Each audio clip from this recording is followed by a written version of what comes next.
We're in the Parish Hill Vineyards on the eastern side of the Piccadilly Valley.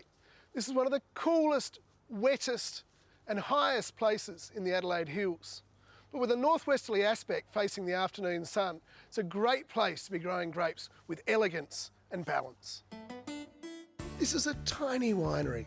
All fruit comes from this vineyard, producing around 500 cases.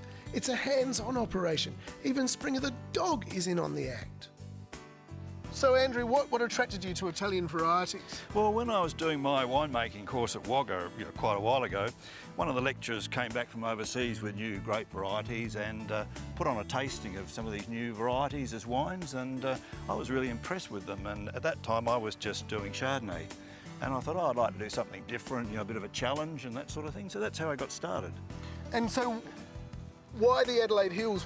How does the Adelaide Hills suit Italian varieties? Well, it suited me because I've always sort of lived in the district, and I thought, with a bit of research that I did, I thought that the climate would be fairly similar to some of the varieties I was looking at, and it's fairly similar, but you never get one exactly the same. But it's sort of got some altitude, it's a warm, sunny aspect, we get a similar rainfall to many places. It's not quite as hot in the summer, and we don't get any snow in the winter, and we don't get the frost. So if you have a homoclimate of some of those places, you get all the problems as well. I see. And so how does having a vineyard here in the Adelaide Hills impact on the environment? Well, we try to have a minimal impact on the environment, the small footprint sort of thing there. So we don't use, sprays and that sort of thing. We use sort of biological controls for pests, and we don't use sulphur and copper. We use very low impact sort of things, and do a lot of handwork in the vineyard, that sort of thing there. We don't mind a few weeds and the odd bug if it's not causing any harm. Parish Hill have a selection of wines from Italian varieties.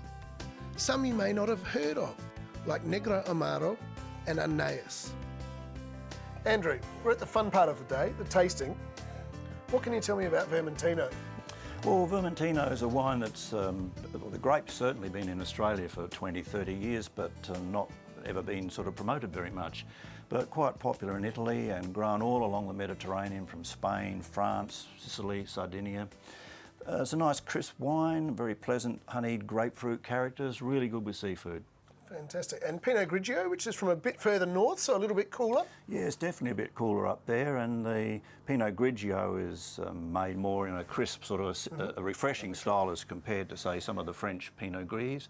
They show a little bit of pear or rose character, and a very food-friendly wine, which is why it's become so popular internationally. Excellent. And the red, so we've got Negro Amaro, which is from the southern part of Italy? Yes, Negro Amaro is from southern Italy, is grown in Apulia, a very hot, dry climate, and the Negro Amaro just means black and bitter in that it's a dark wine and not bitter in an unpleasant way, but sort of the bitterness you might get with a coffee bean or chocolate.